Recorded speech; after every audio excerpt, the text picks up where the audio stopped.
at TrueCar, we have this image of being a company that's all about the price, and that historically was what was true. We're moving the company away from that, more to be about a combination of price and experience.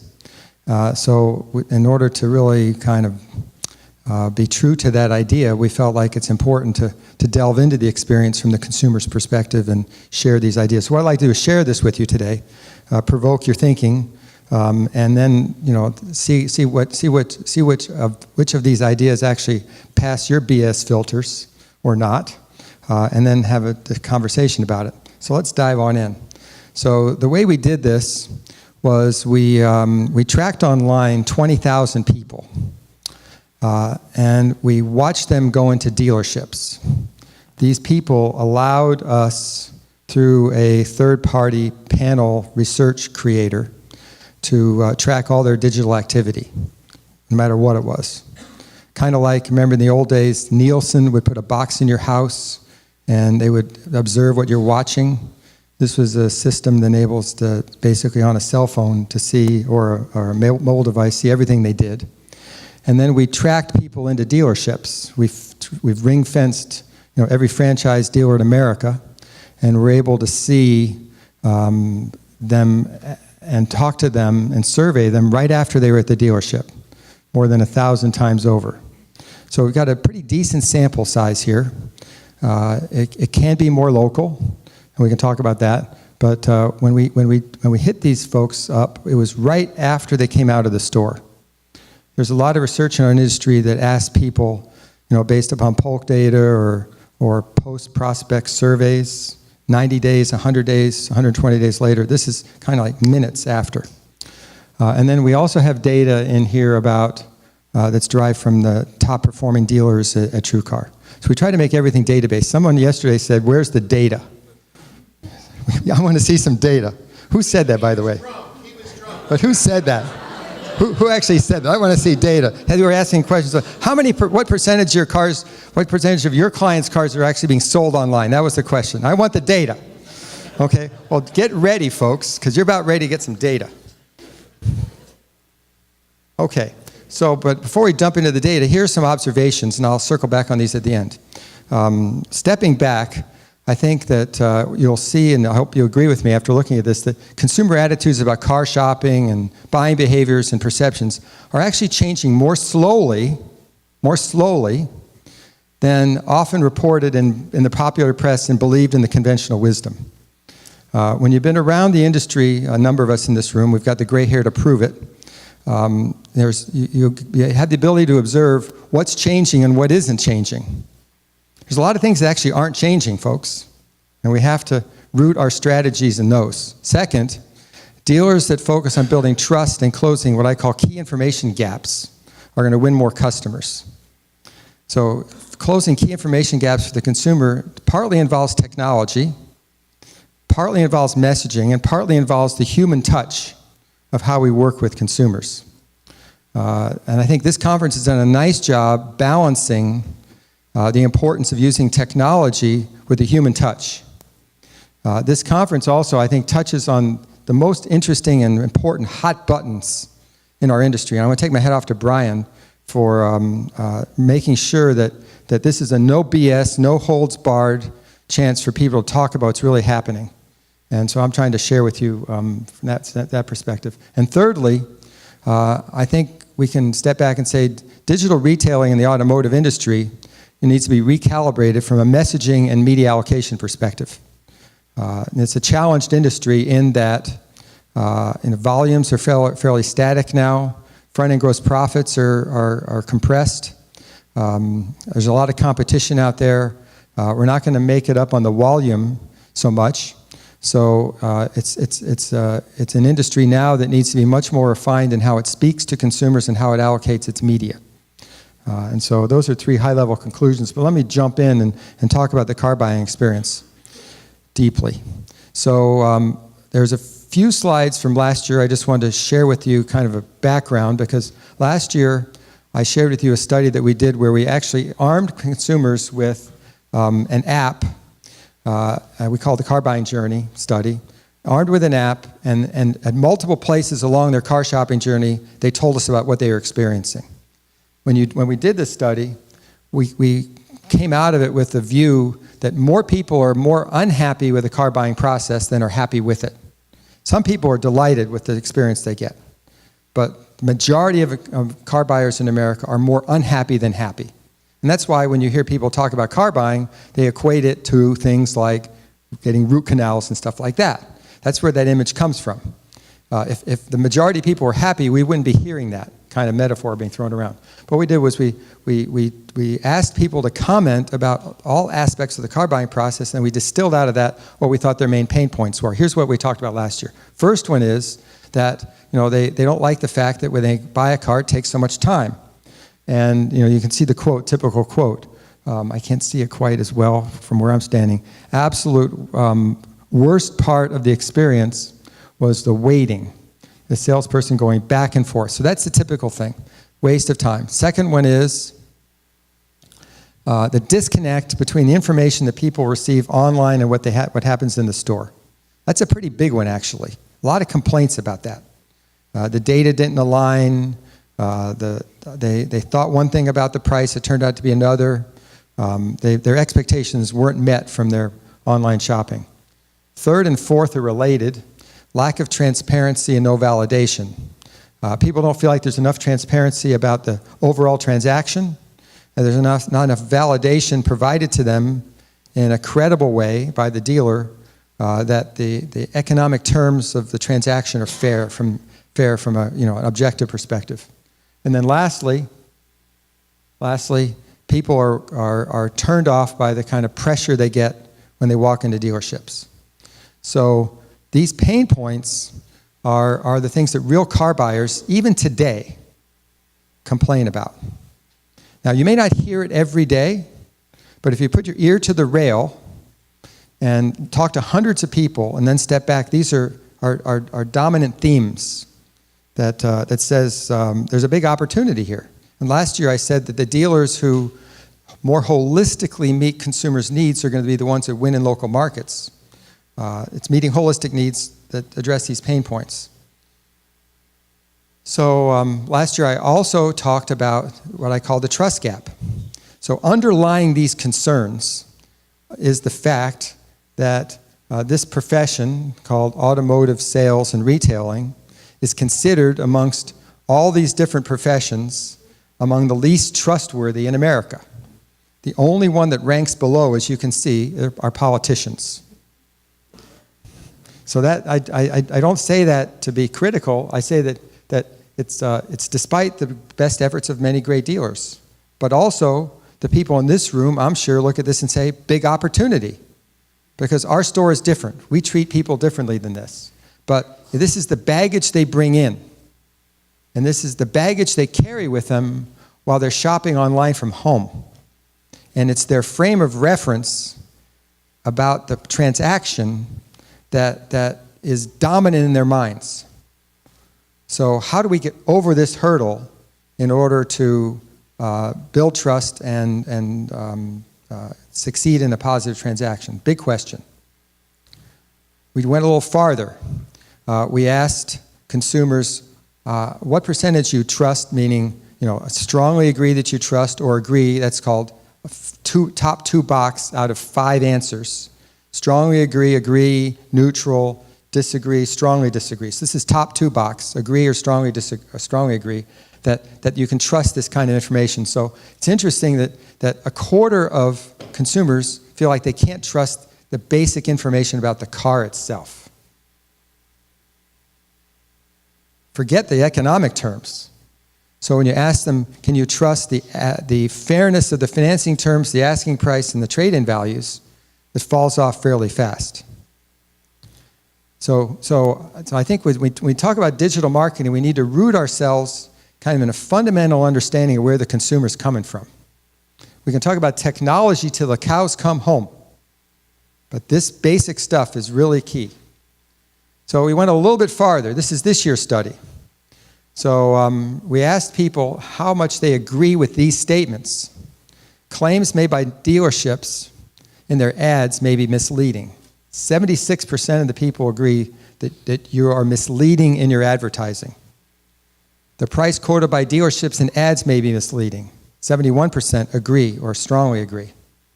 And the OEM messaging around incentives and rebates may be misleading. So you might say, hey, Chip, you're leading the witness here. Okay? So that's why I say you got to turn your BS filter on and say, does this make sense to you? Any research study you ever see anybody present the results of depends on two things. Depends on the questions and how they were asked and the sample in which they were asked. So we try to make big, broad samples, and we try to ask questions in a useful way, neutral in but is useful way. This is we're trying to highlight here of something fairly significant that when you use the word misleading, ask whether people agree with it or not. It's a strong thing to do, but it's again further emphasizes the baseline that we're talking about here when we try to bridge with consumers before we've met them at our dealerships. So another thing we did was we asked consumers what resources they use in the online, in their overall shopping process. Dealership websites are the most used online resource. Third parties are second, and OEMs are third. That probably doesn't surprise anybody. That's consistent with what you've seen from other studies. The satisfaction that consumers have in these different sources is about the same, not statistically that different, but most people are fairly well satisfied about what happens online. You don't see the same kind of percentages, by the way, in satisfaction about what happens in the physical, in dealership purchasing experience. It's on the other side of that. So we then asked a few questions that get to underlying attitudes about the information that they need and their willingness to do something online. So, question. I prefer to negotiate the price rather than just paying the asking price. 90% of the time people say that. I think the implication there is that a monthly payment widget that is just fed by asking price is unlikely to be appealing. Most people know that there's three prices when it comes to new cars in America. There's the MSRP, there's the asking price, and then there's the price of what people are actually going to pay. And dealers leave themselves room between asking and transaction to negotiate to get to that deal. It's inherent in this business.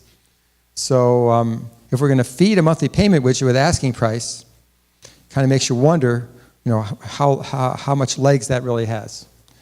Second question was, I want to complete the entire deal online and finalize the paperwork at the dealership. About half the time they want to do that. So this says there is an interesting opening here. The implication is digital retailing tools, I believe, can smooth the transition from online to offline. Last night there was a conversation about what is digital retailing. I'd like to offer you my suggested definition. It's a series of tools that enable consumers to understand before they come to your store what the economic parameters associated with a deal are, understand first, and then after they have that understanding, when they come see you, have a smoother, more rapid, convenient transaction when they get to the store. That's what this is all about. Consumers want to be able to shop from home, get a view of the deal, understand it, and then when they get to the store, have it happen faster. I think that's a concise way of describing what digital retailing is. And so given the fact that people believe they need to negotiate, and this information I'm about to share with you now, that they said they wouldn't be willing to buy a car without test driving it 90% of the time, and they prefer to buy a car in person rather than doing everything online. That says that there's really only a small minority of consumers in America that are going to embrace this thing called total online car buying. Does that mean we shouldn't do digital retailing? No. We should do it. But we have to think of it in a certain way, I think. And at TrueCar, we're totally supportive of it. We want to enable consumers to see more aspects of the transaction through TrueCar, just like other third parties are working on doing.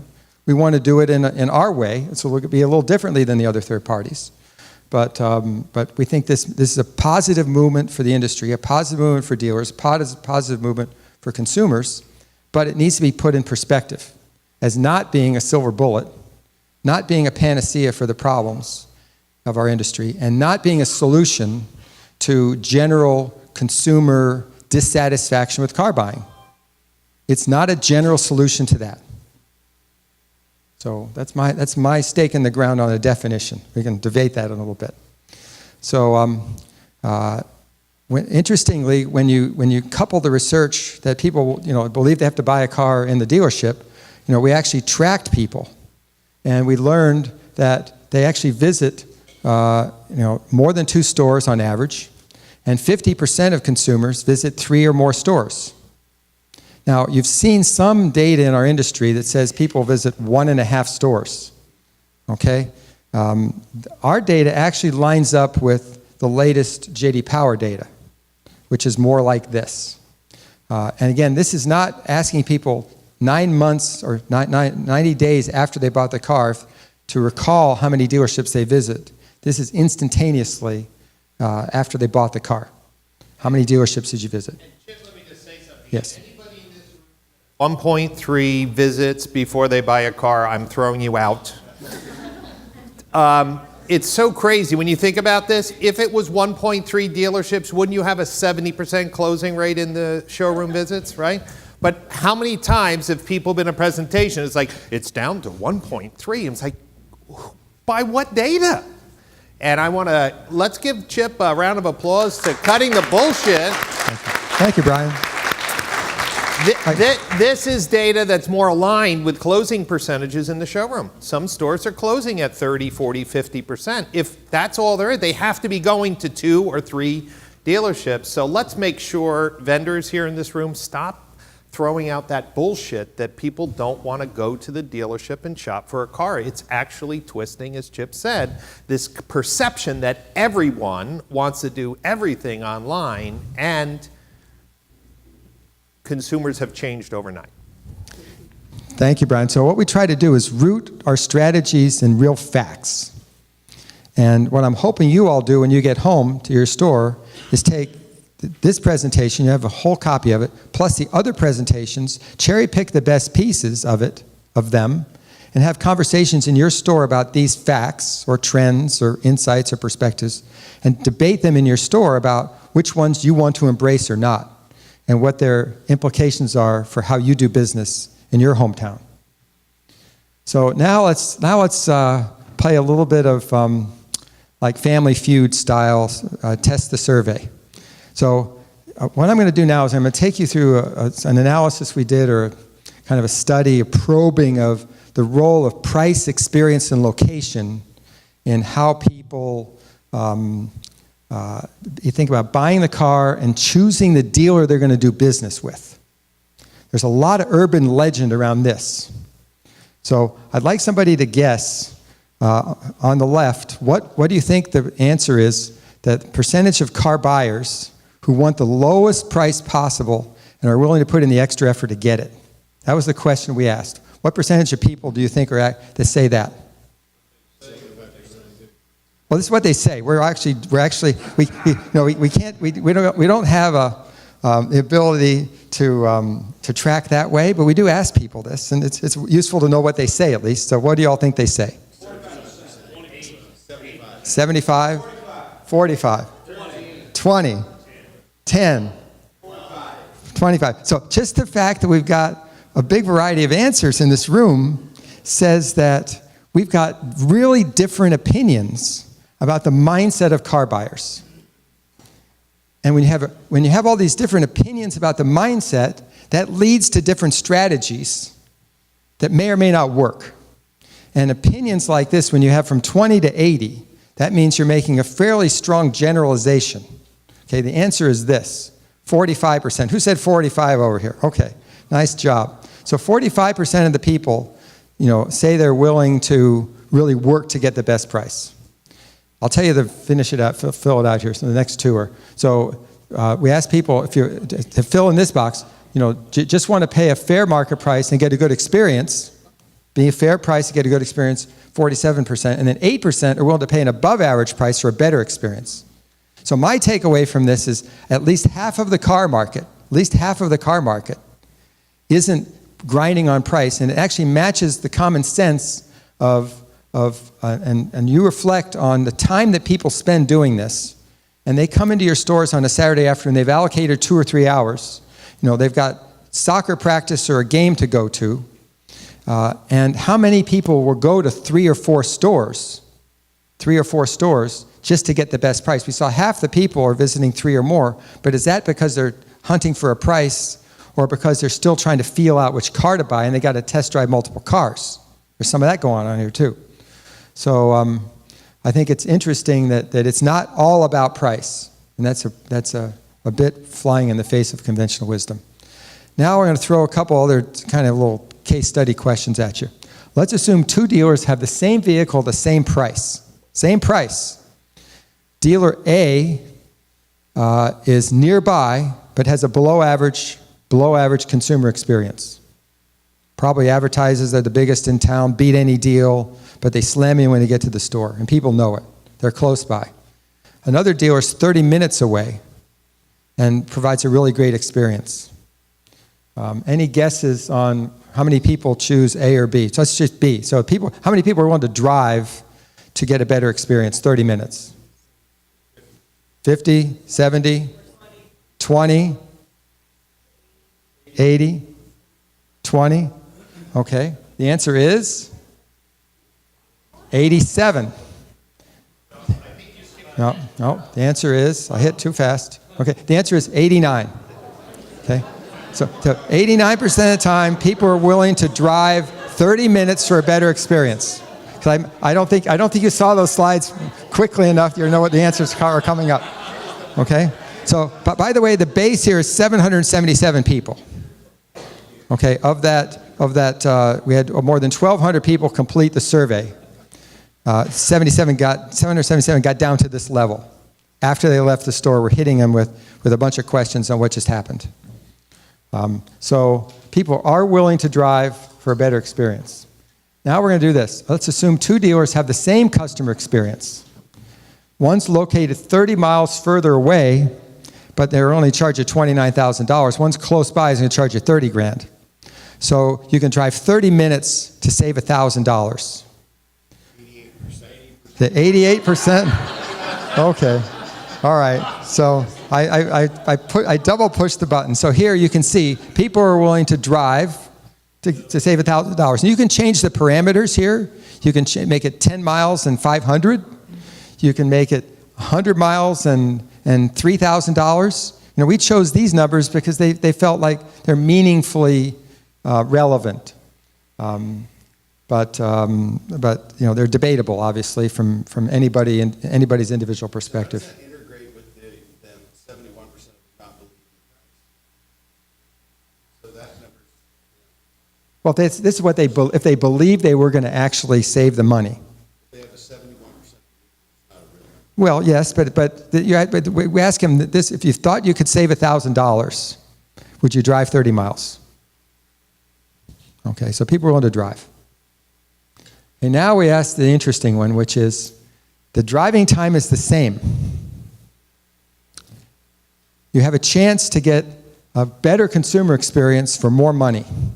Dealer A, better consumer experience, $30,000. Dealer B, average or below average experience, $29,000. Any guesses on how many people are willing to pay more, say $1,000 more? This is where I put a specific parameter on it. Before we just did it generally speaking.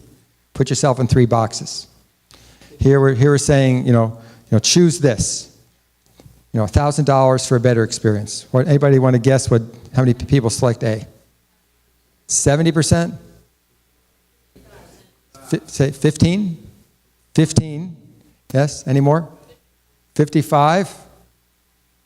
20? Any other bids? Got to get some more bids here. Okay. The answer is 58. Okay, so it's not resounding, but again, it kind of is consistent with that earlier question we asked about where do you put yourself in terms of your price sensitivity relative to other parameters.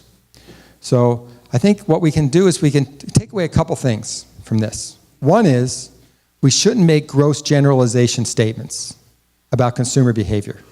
We should not make gross generalization statements and conclusions that drive our strategy. We should think about the consumer market as being a segmented market. Segmented market. And which segment are we going to appeal to? Inherently, our offering attaches itself to a segment somehow, some way. Those are the people we sell a car to. The people we don't sell a car to, or we can't bring them into the store, that segment we're not able to attract. I had a marketing professor once who drilled into me the first semester of business school was there's no such thing as a market, only a market segment. And that's what this harkens back to. So that's the first thing. So as we need to root ourselves in the facts, think about the consumer market as not being monolithic, but think about what segment we're trying to serve, what drives them, and what messages we want to put in front of them to bring the consumers we want to come to our store. So now let's take another little deep dive here for you. You're going to like this one. So here we ask 2 questions. By the way, what do you all think about the research in our industry about how people make a decision on which dealership to visit?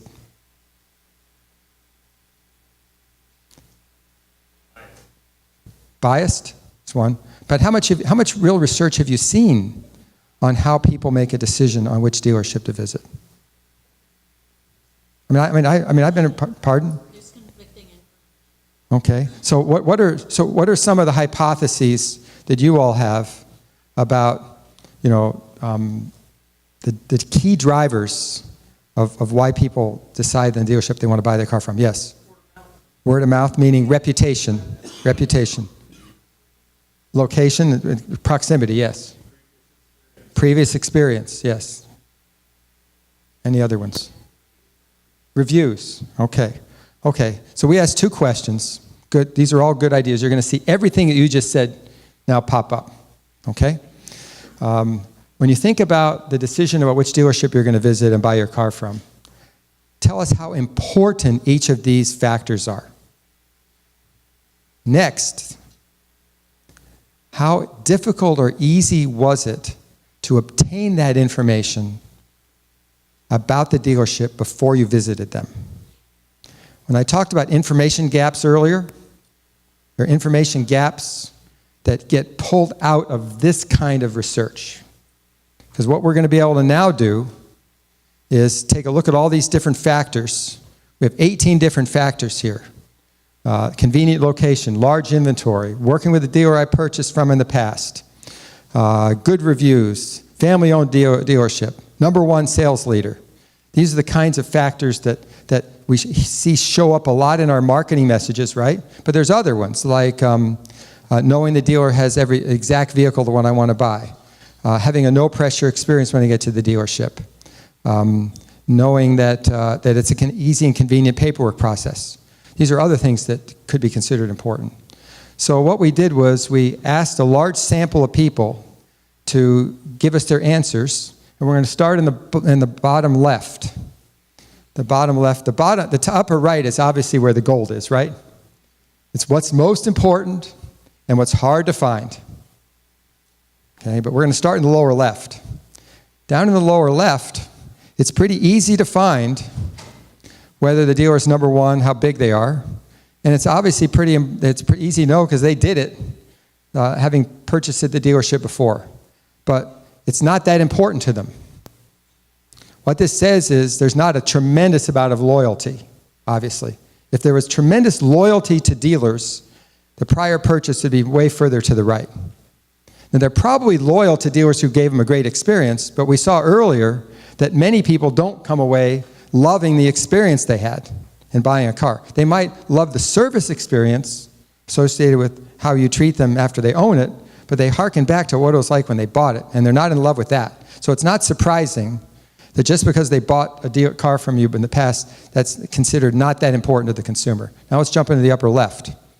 Now these are not that important, but pretty hard to find.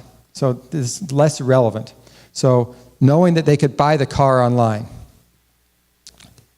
Like we said earlier, consumers This came at them in a different way, but it's the same answer. It's not that important to them, but it's actually kind of hard to find it. It's not that obvious to people you can actually do it. The fact that it's a family-owned dealership, not that important. The fact they get pre-approved beforehand, medium important. Get a monthly payment before the visit, medium important. It's kind of hard to find. Okay? Now let's jump in the bottom right. So very important, very easy to find. It's convenient. They know where you are. Good reviews, plenty of them available all over the place. Large inventory, and the fact that you have what they want, you can match their need, pretty easy to find. Very important, but easy to find. Now, aren't there a lot of marketing messages in our industry that come from those bottom left and bottom right quadrants? Okay, now let's jump up into the top right. First one is, they'd really like to know who their specific contact person will be when they get to the store. And that for them, it's an important part of the decision, but it's not that easy to know it in advance. They go into a CRM, they get called, and they've been called by 2 or 3 dealers, they become a lead 2 or 3 places. There's no sense of connection to a person. So they'd like to have that, it's hard to get it. Second one is, they'd like to know, it's very important to them to know that they can get an offer for their trade-in and understand what it is ahead of time. It's not that easy to get from their perspective. It's one thing to do a trade appraisal tool. It's another thing to get an offer to know what the dealer believes their car is worth. Third one is they're trying to assess the dealership from a distance and understand the fairness of the asking price. It's very important, and it's very hard to discover. Because the way you do this as a consumer, obviously, is you see the asking price on the dealer's website, and you're considering 3 dealers all within 15 miles of you, and they're slightly different cars. They're kind of in the same range, but they're different cars, meaning content. What's a fair price? They have to go book those cars at the VIN level, equipment level, in a third party to see what the market average price is. You could do this at Edmunds, you could do it at Kelly, you can do it at TrueCar, you can do it at Cars.com, you can do other various places. But you're booking a car, okay? And it's not that easy to do, because if you try this yourself sometime, go to your website, pick a VIN, and go book it on a third party. See if you can get the MSRP to even match, oftentimes. Not that easy. So this is an important thing, the fairness of the asking price. Also, are they able to understand what they're going to actually pay for the car up front? They like to know up front what the transaction price is. Those two are really related to each other. They want to know what the upfront price is, they want to know how fair it is. And they want validation to determine the fairness. They don't want you to tell them, well, trust us.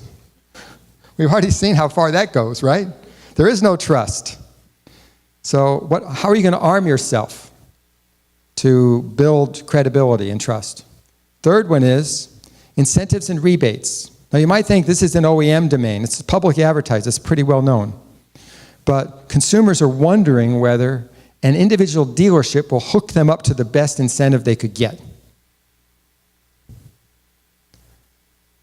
An easy and convenient paperwork process, checkout process. Is this going to be a 2-hour exercise or a 5-hour exercise? Not that easy to know from a distance. Not that easy to know. And lastly, how much pressure am I going to feel when I get to this store? So these are the qualitative, some are more qualitative, some are quantitative, but they're very consumer perceptual issues that drive their decision on who they're going to go visit to buy a car. And the question is, how well does the marketing in our industry address these information gaps? If the ones on the top right are information gaps, how well are we addressing them to attract car shoppers who we have not met, no prior experience with our store? The majority of people who buy cars from you are not repeat customers. How do you get them to come? So these those gaps, I would submit to you, are pretty fundamental. They're not going to be solved by, how fast your website is and what kind of widgets you put on it, and what kind of tracking you do of consumers, and what kind of AI you have that enables your CRM to be slicker than somebody else's CRM. But these are the real drivers of success in our industry, I think. And I don't think technology can help, but it's at a much more core strategic level of how are we going to define our value proposition as a dealer, how are we going to compete with other dealers to attract more than our fair share of the local market.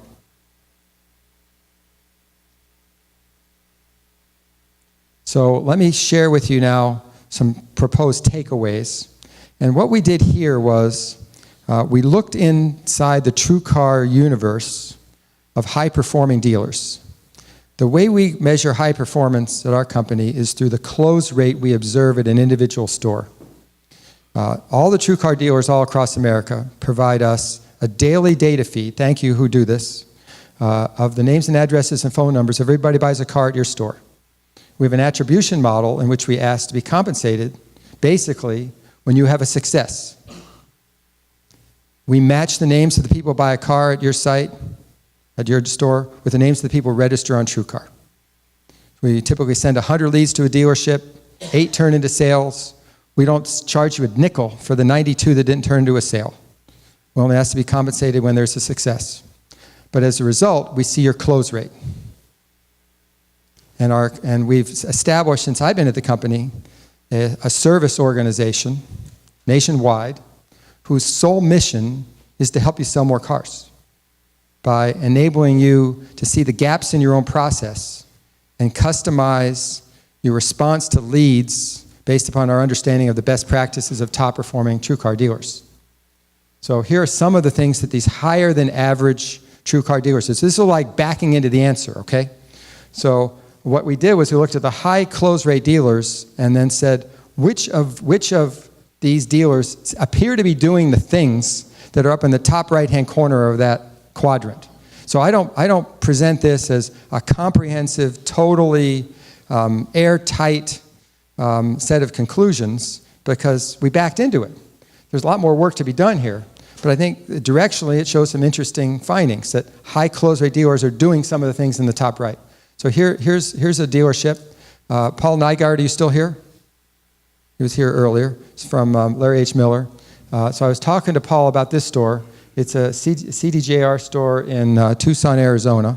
They have well above average close rates in TrueCar, and they also, on their website, talk about having non-commissioned sales consultants in which they respect people's time and satisfaction. They cover these other messages too, but a big part of their value prop is a low pressure, very consultative approach to selling cars. They do really well. Also, there's a dealership, I can't quite read it all now. This is Mohawk Honda. What they're talking about is touching folks who are interested in selling or trading their car with a low pressure, no obligation, fast, quick appraisal of the car. And that addresses this concern around consumers feeling like they're going to be pressed to buy or sell before they're ready. That's basically the concern. Some people are still shopping, and they want you to consult with them on what car is best for them. Some people are very close to buying, and your job is to close them, but even then, it should be, this research says it suggests it should be done in a more consultative, less forceful, less pressure-oriented way. So upfront pricing. Here's a dealership in Blue Bonnet, Texas, where it's a Lexus store in which they talk about their posted prices, and they say they have competitive upfront, no-hassle approach to their inventory. Through an extensive research of comparable websites, we establish market-based pricing at a model trim and option level, and you can save time and money at this store. Posted pricing eliminates the need for traditional negotiation from an inflated starting price, providing a quick, transparent, no-hassle transaction. So there's an example of a dealer who has well above average close rates. So we send to dealers today We introduced one consumer to 3 dealers. The system TrueCar average close rate is about 20%. It's divided by 3, so the average dealer has about a 7% close rate. These are in the 15 to 20% range. So again, it's not like we've done the totally scientific study to find all the dealers that do these things. But what we basically did was looked at the high performers and then went and studied their websites and everything we could about them to find some examples. And here's another one. This is a Lexus store in Texas that talks about how their posted prices are upfront and competitive. And it's based upon market research. That's the same one, I'm sorry. So here we've got a dealership in Oklahoma, Ferguson Subaru, that's saying, what are the benefits of a Ferguson deal? We want to make car buying easy, which is why we offer the Ferguson deal. Our one price system offers consistent competitive pricing on our inventory. Enjoy hassle-free car buying and upfront pricing. So this doesn't necessarily need to be all one price. And I don't think in America, one price selling is going to become the norm anytime soon.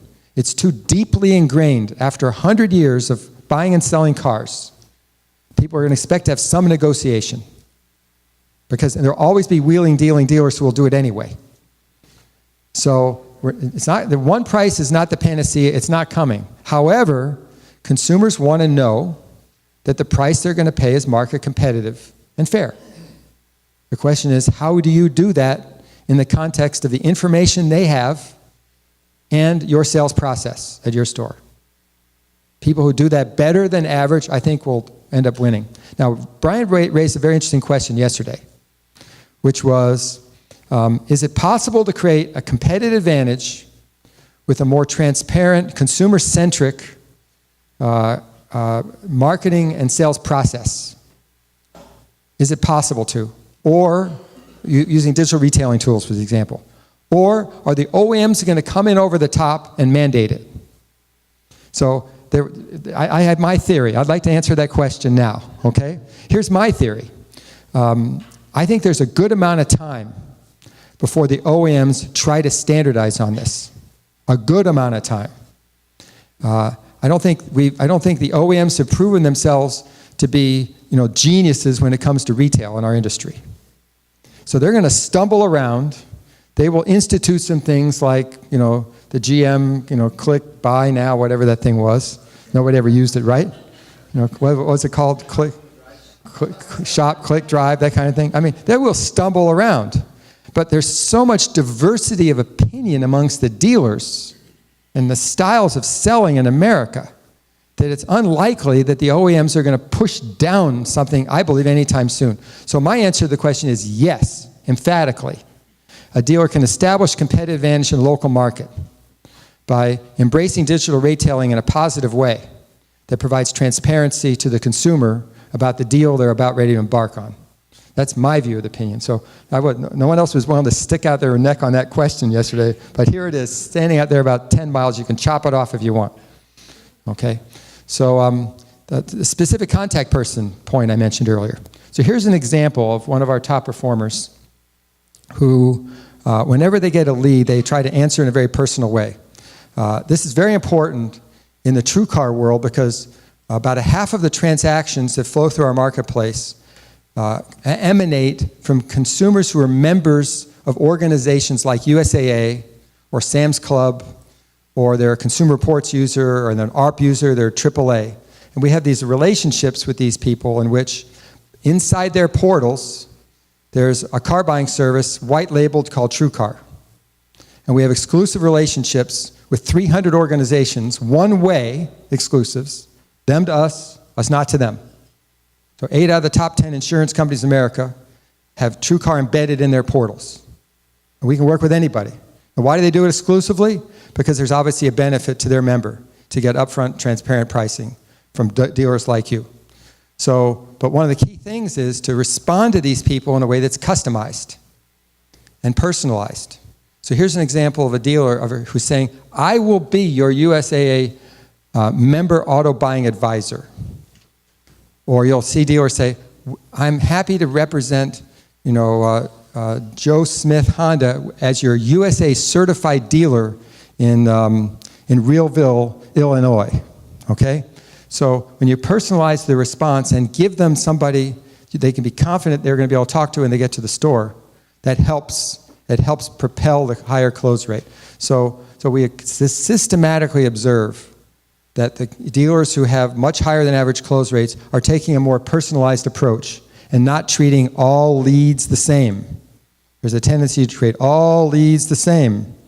When you have people coming at you from these affiliate organizations and we tell you who they are, in the case of USA, we'll tell you their rank and where they live and what's in their garage and whether they've got a loan offer from USA already. So when you respond in a customized way, you can have much higher close rates. Another one was about the easy F&I process, or the ability to have a smooth paperwork. Here's an example of a dealer in Missouri, Plaza BMW, which talks about a new era of car buying, and they're presenting an image of this is going to be easy for you. This is obviously digital retailing in its current manifestation being promoted to car buyers. That's why I think it does make sense to do this. There'll be a lot of people who get attracted to it. We just have to do it in a realistic way. And one of the other items on that top quadrant was qualified incentives and rebates. This is a dealer who's showing the consumer what they will qualify for based on different affinities depending on where they happen to sit. So second takeaway would be, how can you build trust through transparency and validation? There was a lot of talk last night about digital retailing from a lot of different angles. I know we spent about 2 hours on it, right? I was listening for the words trust, and I was listening for the word transparency. I was listening for the word validation. I heard transparency a couple times, but I don't think I heard validation once. I don't think it's possible for us to conceive that digital retailing is going to take off in any fundamental way until we address the consumer's interest and concern around the fairness of the deal that they're looking at from home. So here's an example of the Del Grande Automotive Group, Northern California. Very high close rates in TrueCar. And to their credit, on their inventory, they price to market, and they use Kelley Blue Book to validate the correctness of the price. TrueCar dealers can do this on their lot with a tool that enables them to show any consumer, what the market average price of a car is.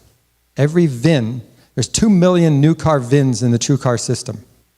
Instantaneously, on every VIN, we present the market average price in the form of a curve and show where your price is compared to the market average. That's the instantaneous view of and gauge of fairness that consumers want. So historically, TrueCar has been perceived as being about driving the price down. I think it's more about enabling consumers to get a fair price up front and a smooth, convenient purchasing experience. And that's what we're trying to do at our company.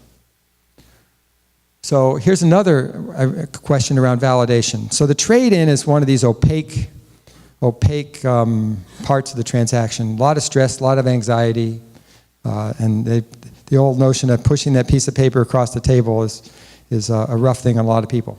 So we've created a tool that addresses this. It's called TrueCar Trade. It's being launched nationwide right now. It's live, up and running. You can use it, book any car in it. When I say being rolled out, we're signing up local dealers on it so we can begin the national promotion of it next year in our partner network, USA and others, as well as on national television. This tool differs then from the existing players in that it provides a more transparent, interactive, dynamic view of why the car is worth what it's worth. The answer is pretty much similar to other appraisal tools, similar to the one that offers an instant offer. There aren't very many that do that. This is an instant offer backed by a check, but it lets the consumer toggle live in the app, in the tool, and change different parameters. So if you wonder why your car has a low number, it's purple and high mileage, change it to white and change it to low mileage, and you can see how much more it'll be worth. Here's a case, a specific case of a Jeep Liberty that's worth $8,550, or it's worth $6,600. It's a big difference for the consumer, but the reason is color options and mileage. And what this tool does is it lets the consumer toggle the different parameters and see why their car is worth what it's worth. Now, one of the things I learned in visiting a dealership who recently now is using this tool, he's seeing, and systematically we're seeing, about 1.5 times the trade capture rate of dealers who do a walk around with this style of dynamic interactivity.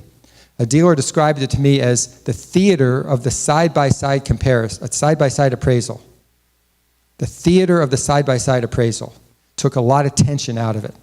So they walk the car, they book it in the tool, side-by-side, it sits in an iPad, and the consumer can toggle, and the dealer can show you what the effect of, well, you didn't know about that left rear quarter panel problem. Now we've seen it. Let's put it in there. It makes a $400 difference. You said there was, you said you had both keys. Well, you only have one of the keys. You can really show them the effect of condition and other parameters in terms of the value of the car. So the transparency in the trade, I think, is an important part of the consumer need. Many dealers are starting to adopt this, and it's a positive movement, I think, in the industry. Another topic I want to tee up, this is a tender one, is the need for respectful and personalized CRM engagement as an avenue for building trust. So when a consumer becomes a lead, first-party lead in your website, they fill out a form, or they fill out a form at any third party and they go into your CRM, Katie bar the door from there. You know, their phone explodes and they're immediately kind of relentlessly pursued in their email box. That's why you see so many people use either secondary emails or put in fake phone numbers because they know what's coming. So I think this is an issue in our industry that affects the image of the dealer body generally. It's endemic. Third parties are part of the problem, and dealers are part of the problem. It's important that you all maximize your opportunities, but at the same time, there's a byproduct of you would call it reputation debt. Maybe would be a good way to put it. It doesn't build up the image of the industry and local dealers as being real trustworthy, friendly people you want to get to know when they have this experience. The worst part was the constant emails and messages I get. It's constant bugging, pushing me to buy a car. So I just raised this topic because I think it's one that more and more requires dealers to think about being very customized, and it requires third parties to think about how we can deliver a higher quality lead to you that won't be put off by your instant communications. Clearly, the people who are going to buy a car today or tomorrow want this, but if they're 2 weeks, 3 weeks, a month out, and they're feeling out the market for price, they're going to buy relatively soon, but not like tomorrow. This is quite off-putting too. So I think this is something the industry can work on. TrueCar can do a better job at this, other third parties, and I think if the dealers are sensitive and more customized, that won't be as big a problem. So now I'd like to turn the last takeaway, which is one of Brian's favorite topics, I think, is recalibrating, you might say overhauling marketing to align with consumer behaviors. So latest NADA data shows this, folks. Your marketing budget now is majority spent in digital. And you can look in the last couple of years, it's grown almost doubled. So there's been a land rush in this industry toward digital, embracing digital. In the old days, there's few of us in this room who remember when, and we were marketing into you guys, trying to get you adopt this thing called digital, when it was 0, 1, 2, 3, 4, 5% of the total marketing spend. That shows you where I started from. Way back when, it was nothing. And we promoted digital back then as something that was more efficient, more targeted, more accountable, and way better than the high-cost mass reach on target traditional media. And it's a solution to your problems. So unfortunately, you've embraced it, but here's what's the net result on the other end of it is. If you look at your marketing average cost per car sold, it hasn't gone down. In fact, in the last few years, it's actually gone up a little bit. Marketing average cost per car sold has gone up, even though digital is a much larger share. So that's about 30% on almost $8 billion in marketing spend. That's $2.5 billion swung out of something into digital. It means it's swung out of traditional. Where did it swing into? Okay, it swung largely into Google and Facebook. Maybe Google more than Facebook, as we know. But I think this raises a question, a fundamental question. So if 629 is what you would call your nominal cost per car sold, I bet almost everybody in this room would say there's a whole lot of cars that we sell that weren't influenced by advertising at all. They were truly repeat customers. Our reputation brought them in here. It wasn't our advertising. They might have checked it, but the fundamental driver was you had a connection to that consumer. So when I ask this question, what percentage of cars you sell without any advertising, what I often hear is 50%. Okay, so let's say it's 25 or 30%. But that means you still take that 629, divide by 0.7 to get the effective cost for the units who were actually influenced by advertising. Take 629 divided by 0.7, which means 30% you would have gotten anyway. That takes that number up to about $800 or $900. So the units that are being affected by advertising, they're costing you $800 to $900 per unit. Now what's driving that? Look at the left-hand side of the page. Okay, if it's average 800 to 900, there's got to be a bunch of your marketing that's $1,000, $1,200, $1,500. If the majority is in digital now, digital is driving a big chunk of your much higher than average marketing cost transactions. Now does that build kind of a sense of felt need? Man, this is a problem. We got to drive some efficiency into this industry, given where we are in terms of volumes and front-end grosses. I would hope this kind of puts a bee in your bonnet. Say, hey, we just can't go on with business as usual here, just shoveling the money at these big, huge internet companies that aren't helping us become more efficient as sales machines in our local market. So what's happening here is dealers are hitting a lot of low-yield marketing targets. That's obvious, right? When your marketing average cost per car sold on the effective basis, not nominal, effective is $800 or $900, it means you're touching a lot of people and spending money on impressions and leads that are not productive in terms of driving sales volume.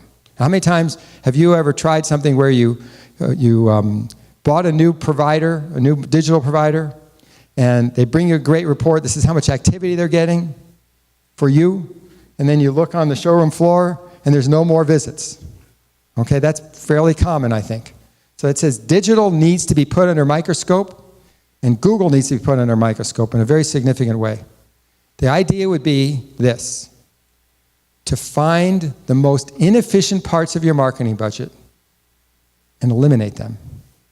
And examine the more efficient parts of your marketing budget and say, okay, that's good. Can I do more of that? Could I do more of that? How could I get more from that more efficient provider? Now, in TrueCar's case, you can't buy an ad product to get more. There's no ad product to buy. It is what it is. And our nominal cost to you is $300 per sale on average. Well below our stated cost. Well below the nominal and way below that effective cost of $800 to $900. So we try to position ourselves as an efficient provider to you, and we hope over the next few years to help you root out the less efficient, so you can make room for the more efficient. That's a key thing that I think dealers are going to need to do. So key takeaways for today are, I hope you would agree, that consumer attitudes are changing more slowly than are often presented in the popular press. The whole notion of trust and the whole notion of perceptions of the buying experience. There's not a headlong rush into wanting to do everything digital in automotive. Second, focusing on trust by closing information gaps can help you win. And third, marketing, media, and allocation needs to be kind of fundamentally rethought. So that's what I had to say today. I probably used up all my time, didn't I? You did, but that's not a bad thing.